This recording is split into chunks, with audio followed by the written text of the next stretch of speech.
भारत माता की वंदे मातरम, वंदे मातरम। मोदी है तो मुमकिन है। मेरा नाम आयुषी है एंड मैं यूक्रेन में मेडिकल की स्टूडेंट हूँ एंड यूक्रेन की सिचुएशन अभी पता ही है बहुत ख़राब चल रही है एंड वहाँ का इंफ्रास्ट्रक्चर पूरा डैमेज हो चुका है। वहाँ पर वापस जाना तो इम्पॉसिबल ही लग रहा है। प्लीज़ मैं इंडियन गवर्नमेंट से रिक्वेस्ट करूँगी कि हमें इंडिया में अपनी एजुकेशन कंटिन्यू करने दे, बिकॉज़ अभी किसी भी और यूरोपियन कंट्री में जाना सेफ़ भी नहीं है, because world war 3 can happen at any time. Indian government ने तो बोला इंटर्नशिप देंगे वहाँ के जो भी बच्चे यहाँ पे आएंगे वापस। नहीं सर, इंटर्न वालों के लिए इंटर्नशिप तो 6th ईयर जो फाइनल ईयर स्टूडेंट्स हैं, मैं 3rd ईयर में हूँ अभी। So please I request Indian government to let me continue my studies in India. Yes, we all students from 1st year to 6th year request Indian government please continue our studies in India, because online study is not recognized neither by NMC and it's not good for medical education too. So हमारा प्रधानमंत्री नरेंद्र मोदी जी से यही निवेदन है और विनम्र निवेदन है कि हमें यहाँ अपनी पढ़ाई यहाँ पर कंटिन्यू करने का अवसर प्रदान करें। और ऑपरेशन गंगा के तहत उन्होंने सभी स्टूडेंट्स को वापस इंडिया लाया, उसके लिए बहुत बहुत धन्यवाद।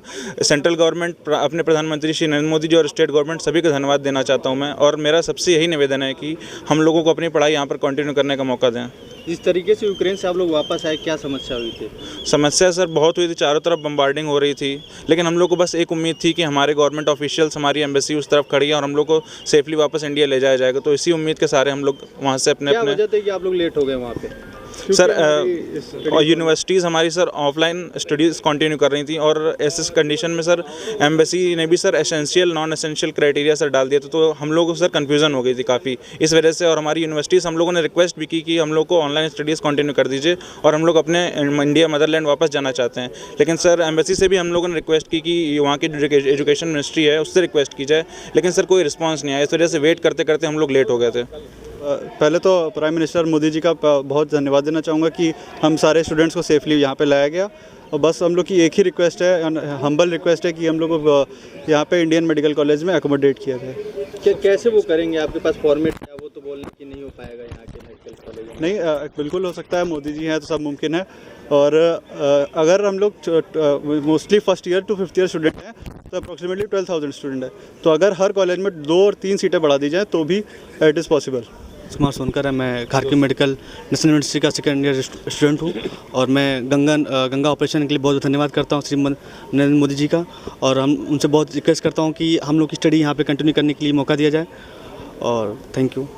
और सर ऐसा इम्पॉसिबल नहीं है, ऐसा किसी ने नहीं कहा कि ये पॉसिबल नहीं है। सर कर्नाटक की स्टेट गवर्नमेंट ने सर स्टूडेंट्स को अलाउ किया है कि वहाँ पर जब तक टेम्प्रेरी सॉल्यूशन उन्होंने दिया कि अपनी प्रैक्टिकल क्लासेस और थ्योरेटिकल क्लासेस यहाँ पर कंटिन्यू कर सकती हैं। Sir Telangana government, sir most of the state governments ने भी सर बोला है। और सर पंजाब में और दिल्ली में भी सर जो केजरीवाल जी हैं उन्होंने भी अनाउंस किया सर। तो ऐसा इम्पॉसिबल नहीं है सर, अगर हम लोग क्राइटेरिया वाइज और प्रोटोकॉल वाइज चलें तो सर ये सब पॉसिबल है, क्योंकि सर स्टूडेंट्स मोस्टली 12 तो कर दिया, क्या लग रहा है करेंगे ये लोग? नहीं सर, मोदी जी हैं तो मुमकिन है सर। वो हम लोगों को सर इतनी कठिन वॉर सिचुएशन से यहाँ पर इंडिया वापस लेके आ सकते हैं सर, तो इतना बड़ा कुछ प्रॉब्लम नहीं है सर, हम लोग इजीली एकोमोडेट कर सकते हैं यहाँ पर।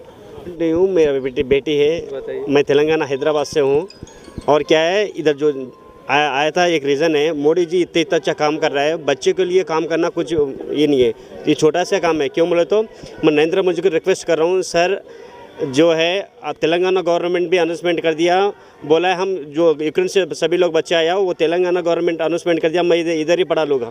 जो सभी स्टेट को, सभी राष्ट्र को, मुख्यमंत्री को मैं प्रणाम कर रहा हूँ सर। सर एक बच्चे का नहीं है, सभी बच्चों को लिए इधर ही पढ़ाने का कोशिश करिए सर। और मोदी जी को रिक्वेस्ट कर रहा हूँ, धन्यवाद कर रहा हूँ सर, प्रणाम भी कर रहा हूँ सर। किसी हाल से हमारा बच्चे लोग उधर से इधर आया। ऐसा जो बच्चे वहाँ से आ रहे तो लोग बोल रहे थे उनसे पैसा लिया जा रहा है टिकट का। नहीं, ऐसा कुछ नहीं है, वो झूठ बात नहीं है, वो झूठ बात है, ऐसा कुछ नहीं है, ऐसा कुछ नहीं है। वो आपको रॉन्ग फीडबैक दिया, ऐसा कुछ नहीं है। मैं सीधी सीधा बोल रहा हूँ, आपको रॉन्ग गाइडेंस दिया, रॉन्ग इंटीमेशन दिया। ऐसे नहीं, हमारा सभी लोग बच्चा उधर से इधर अच्छे मोदी जी ने भेजा था। ये आप वहाँ से एयर इंडिया से होंगे, एयर इंडिया लोग बोल रहे थे एयर इंडिया पैसे ले रहे हैं। नहीं, कोई हमसे कोई पैसा नहीं लिया गया, हम तो फ्री में आए, फ्री ऑफ कॉस्ट आए, गंगा ऑपरेशन गंगा के तहत आए हैं। किसी भी एयर फ्लाइट की कोई फ़ीस नहीं थी और बच्चे इवन कि स्टेट गवर्नमेंट ने, पहले तो सेंट्रल गवर्नमेंट लेके आई बच्चों को और दिल्ली से, फिर वापस हमारी स्टेट गवर्नमेंट ने उनको अपने घर तक पहुंचाने में हमारी मदद की। क्या यहाँ तो जो मैं मेडिकल के छात्र वो साथ देंगे इन लोगों का जो यूक्रेन से उनकी पढ़ाई नहीं हो पाई है, तो उनके मेडिकल कॉलेज में अगर एडमिशन होगा तो साथ देंगे वो लोग? सर देना तो चाहिए, ऐसा तो नहीं होना चाहिए क्योंकि बच्चे तो बच्चे हैं, सारे हमारे ही बच्चे हैं जो भी यहाँ पे अगर पढ़ रहे हैं, इंडिया में पढ़ रहे हैं, तो वो भी किसी ना किसी हमारी फैमिली से निकले हुए बच्चे हैं। तो ऐसी मैं नहीं सोचती हूँ कि जब बच्चे हायर एजुकेशन में जाते हैं, कॉलेज या यूनिवर्सिटी लेवल पर जाते हैं, तो उनकी ऐसी छोटी मानसिकता होती है, ऐसा मैं नहीं सोचती हूँ। बच्चे ब्रॉड माइंडेड हो जाते हैं, वो एडजस्ट करना सीख जाते हैं और एडजस्ट कर लेते हैं, ऐसा मुझे उम्मीद है। और शायद ये उम्मीद पर मैं खरी भी उतरूँ कि बच्चे कर लेंगे ऐसा। उनको क्या दिक्कत हो सकती है? अगर गवर्नमेंट चाह रही है, अगर गवर्नमेंट सीट बढ़ा रही है, तो बच्चों को कोई ऐसा ऑब्जेक्शन नहीं होना चाहिए। और हायर एजुकेशन पे ऐसे बच्चे होते नहीं हैं, मेंटालिटी उनकी ऐसी सर रेलिवेंट चीज़ ये भी है कि जो बच्चे फॉरेन पढ़ने गए हैं they all are NEET qualified. वो किसी भी तरीके से जो इंडिया के प्राइवेट मेडिकल कॉलेज में जो बच्चे पढ़ रहे हैं उससे वो कम क्वालिफाइड नहीं है। तो अगर यहाँ के बच्चे अगर कोई ऑब्जेक्शन करते भी हैं तो वो जायज़ नहीं होगा, उनको किसी तरीके से रिकॉन्साइल करना होगा, मेरा तो ये मानना है। तो क्या लग रहा है गवर्नमेंट कॉलेज में यहाँ एडमिशन दिया जाएगा उनको? हम तो सर गवर्नमेंट से यहाँ आज हम इकट्ठा हुए हैं गवर्नमेंट से रिक्वेस्ट करने के लिए, कुमुलेटिव रिक्वेस्ट करने के लिए कि गवर्नमेंट हमारी इस रिक्वेस्ट को माने और हमको ऐसा दे। अब हम रिक्वेस्ट कर सकते हैं, वो हम कर रहे हैं। गवर्नमेंट कॉलेज के लिए ज्ञापन देंगे यहाँ पे?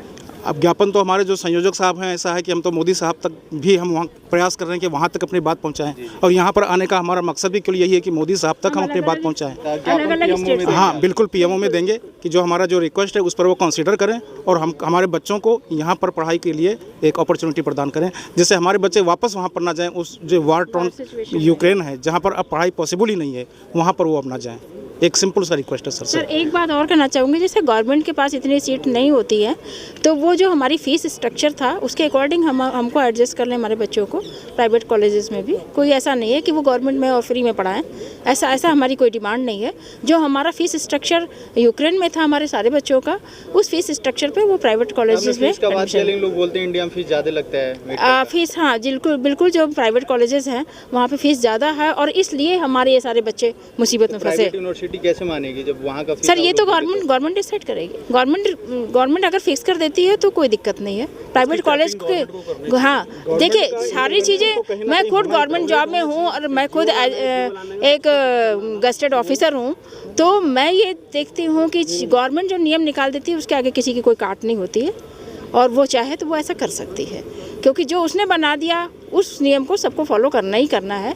और कैसा फीस स्ट्रक्चर होगा, कैसे वो उस बॉडी को वो चलाएगी गवर्नमेंट, ये गवर्नमेंट का डिसीजन है। और उस पर प्राइवेट कॉलेज पे भी मॉनिटरिंग गवर्नमेंट की ही होती है, चाहे वो स्टेट लेवल के हों चाहे वो नेशनल लेवल के हों। तो मॉनिटरिंग अगर गवर्नमेंट कर रही है तो कोई ऐसी दिक्कत नहीं है। प्राइवेट कॉलेजेस क्यों करेंगे, क्योंकि हैं तो सारे इंडिया गवर्नमेंट के अंदर ही, उनके अंडर ही आते हैं, इसलिए वो कुछ नहीं करेंगे। मैं पंजाब पटियाला से हूँ। मेरी बेटी Harshita Rana Kharkiv national medical university 5th year की स्टूडेंट है।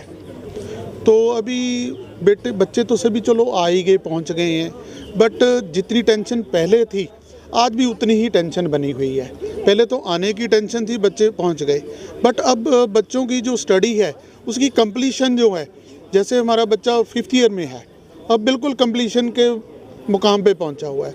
अब और उसकी स्टडी अगर इंडिया में कंप्लीट हो जाती है, क्योंकि वहाँ सर्कमस्टांसिस ही ऐसे बने हुए हैं, दोबारा मेरे ख्याल यूक्रेन इतनी जल्दी सेट नहीं होता। अगर यूक्रेन वाले भी इंडिया की रिकमेंडेशन कर देते हैं भी बच्चे उधर ही इसकी कंप्लीशन हो जाए तो बहुत बेटर है। तो हमें भी कोई दिक्कत नहीं है। गवर्नमेंट हमारा थोड़ा सा अगर हाथ पकड़ती है, बच्चे हमारे डॉक्टर बन जाएंगे। अगर वो डॉक्टर बनते हैं तो पंजाब की और इंडिया की सेवा करेंगे। तो इसीलिए हमारे मोदी जी में तो नए मुख्यमंत्री बन गए, क्या लग रहा है वो करेंगे हमारी? देखो हम तो विनती कर सकते हैं, ठीक है ना, करेंगे भी ज़रूर, उनसे भी विनती करेंगे, मोदी जी से भी विनती करते हैं भी वो हमारे बच्चों को अगर इंडिया में कहीं भी एडमिशन मिल जाए तो वो अपना जो MBBS का वो क्लियर करें, क्योंकि हम जो इतने अमीर आदमी नहीं हैं, मिडिल क्लास के लोग हैं, ठीक है ना, जिसमें अगर हमारे भी ड्रीम थे भी हमारा बच्चा डॉक्टर बने, तो आज उस मकाम पे डॉक्टर बनने की पहुंच रहे हैं, बट वो बिल्कुल नज़दीक हैं। हम मोदी जी से यही विनती करते हैं कि उन बच्चों को जल्दी से डॉक्टर बनाएं और उनकी सेवा इंडिया में ले, उनका बेनिफिट इंडिया में ले। हमारी बस गुजारिश ही यही है। मोदी जी से। जंतर मंतर पर हम सारी जगह से लोग इकट्ठा हुए हैं। अप्रॉक्सीमेट 12 स्टेट से आ रहे हैं यहाँ पे। 12 स्टेट से, तेलंगाना से आ चुके हैं, महाराष्ट्र से आ चुके हैं, यूपी, बिहार, हरियाणा, पंजाब, जितने भी 12 स्टेट से लोग आ रहे हैं। अप्रॉक्सीमेट करीब 400-500 लोग यहाँ आएंगे। 12 बजे से शुरू होगी जो अब टाइम होने वाला है। और माय डियर फ्रेंड, हमारी जो यहाँ गैदरिंग होने का जो मेन रीज़न है, पहली रीज़न ये है कि हम भारत सरकार को थैंक्स करना चाहते हैं बिकॉज जो उन्होंने ऑपरेशन गंगा चलाया था। हम सारे पेरेंट्स बहुत ज़्यादा टेंशन में थे जब तक वो फंसे रहे वहाँ बम्बार्ड। अब 20 से 22 हज़ार बच्चों में इंजीनियरिंग के भी थे, अदर बच्चे भी थे, अदर कोर्सेज के बच्चे थे। ये ऐसे थे करीब 4 से 5 हज़ार। अब उसके बाद उसमें कुछ फाइनल ईयर के बच्चे थे, जो फाइनल ईयर के बच्चे जो है उनके लिए गवर्नमेंट ने ऑलरेडी कुछ प्रोविज़न कर दिया है कि वो बच्चे इंडिया में अपनी वो कर सकते हैं, फाइनल ईयर में क्या बोलते हैं, हाँ, इंटर्नशिप कर सकते हैं। Right. Now the next question is कि फर्स्ट ईयर से लेकर के 5th ईयर तक के बच्चों का क्या होगा। फर्स्ट ईयर से 5th ईयर के बच्चों का जो डेटा बन रहा है अप्रॉक्सीमेट 10,000 है। इंडिया में कॉलेजेस कितने हैं? गवर्नमेंट एंड प्राइवेट कॉलेज की अगर हम बात करें तो approximate 800, in fact more than that 800 है। तो अगर हम बात करें हर कॉलेज के हिसाब से कितने बनेंगे 10,000 बच्चों के लिए, 10 से 11 बच्चे हर मेडिकल कॉलेज में।